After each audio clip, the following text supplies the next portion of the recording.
Should I get married? Should I be good? Astound the girl next door at my velvet suit and Faustus hood. Don't take her to movies, but to cemeteries. Tell her all about werewolf bathtubs and forked clarinets. Then desire her and kiss her and all the preliminaries. And she going just so far, and I understanding why. Not getting angry, saying, you must feel. It's beautiful to feel.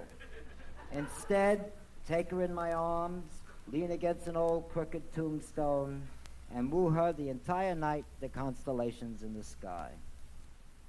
When she introduces me to her parents, back straightened, hair finely combed, strangled by a tie, should I sit knees together on their third-degree sofa and not ask, where's the bathroom? How else to feel other than I am, often thinking, Flash Gordon soap. Oh, how terrible it must be for a young man seated before a family, and the family thinking, we never saw him before. He wants our Mary Lou. Wait. After tea and homemade cookies, they ask, and what do you do for a living? Should I tell them? Would they like me then? Say, all right, get married. We're not losing a daughter, we're gaining a son. And should I then ask, where's the bathroom? Oh, God, in the wedding, all her family and her friends, and only in a handful of mine, all scroungy and bearded, just waiting to get at the drinks and foods. And the priest, he looking at me as if I masturbated, asking me, do you take this woman for your lawful wedded wife? And I, trembling what to say, pie glue. I kissed the bride, all those corny men slapping me on the back. She's all yours, boy, ha ha ha. And in their eyes, you could see some obscene honeymoon going on.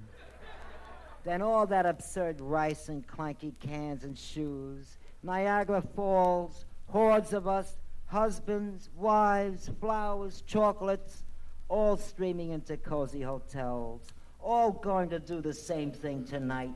The indifferent clerk, he knowing what was going to happen. The lobby zombies, they knowing what. The whistling elevator man, he knowing. The winking bellboy knowing. Everybody knowing. I'd be almost inclined not to do anything. Stay up all night, stare that hotel clerk in the eye, screaming, I deny honeymoon, I deny honeymoon. Run rampant into those almost climatic suites, yelling, radio belly, cat shovel. Oh, I'd live in Niagara forever. In a dark cave beneath the falls, I'd sit there, the mad honeymooner, devising ways to break marriages, a scourge of bigamy, a saint of divorce. But I should get married. I should be good. How nice it'd be to come home to her and sit by the fireplace, and she in the kitchen, apron young and lovely, wanting my baby. And so happy about me, she burns the roast beef and comes crying to me, and I get up from my big papa chair, saying, Christmas teeth, radiant brains, apple death. God, what a husband I'd make. Yes, I should get married. So much to do. Like sneaking into Mr. Jones's house late at night and cover his golf clubs with 1920 Norwegian books. Like hanging a picture of Rambo on the lawn. Like pasting Tanner Tuva postage stamps all over the picket fence. Like when Mrs. Kindhead comes to collect for the community chest, grab her and tell her there are unfavorable omens in the sky. And when the mayor comes to get my vote, tell him, when are you going to stop people killing whales? And when the milkman comes, leave him a note in the bottle. Penguin dust, bring me penguin dust. I want penguin dust. Does it pay out, Pierre? Went out, out, in. Yet if I should get married and it's Connecticut and snow, and she gives birth to a child, and I am sleepless, worn, up for nights, head bowed against a quiet window, the past behind me, finding myself in the most common of situations a trembling man. Knowledge with responsibility, not twig smear nor Roman coin soup. Oh, what would that be like? Surely I'd give it for a nipple or rubber Tacitus, for a rattle, a bag of broken Bach records, tack Della Francesca all over its crib, sew the Greek alphabet on its bib, and build for its playpen a roofless Parthenon. No, I doubt I'd be that kind of father. Not rural, not snow, no quiet window, but hot, smelly, tight New York City.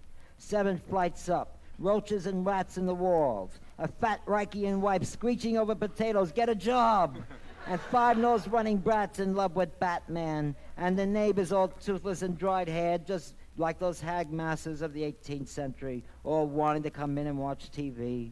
The landlord wants his rent, grocery store, Blue Cross, gas and electric, Knights of Columbus. Impossible to lie back and dream. Telephone snow, ghost parking. No, I should not get married. I should never get married. But imagine if I were married to a beautiful, sophisticated woman, tall and pale, wearing an elegant black dress and long black gloves, holding a cigarette holder in one hand and a highball in the other. And we lived high up in a penthouse with a huge window from which we could see all of New York and even farther on clearer days. No, can't imagine myself married to that pleasant prison dream. But what about love? I forget love, not that I am incapable of love. It's just that I see love as odd as wearing shoes. I never wanted to marry a girl who was like my mother. And Ingrid Bergman was always impossible. And there's maybe a girl now, but she's already married. And I don't like men. But there's got to be somebody. Because what if I'm 60 years old and not married? All alone in a furnished room with pea stains on my underwear. And everybody else is married. All the universe married but me. Yeah, well, I know that were a woman possible, as I am possible, then marriage would be possible. Like she, in her lonely alien gourd, waiting her Egyptian lover. So I wait, bereft of 2,000 years in the bath of life.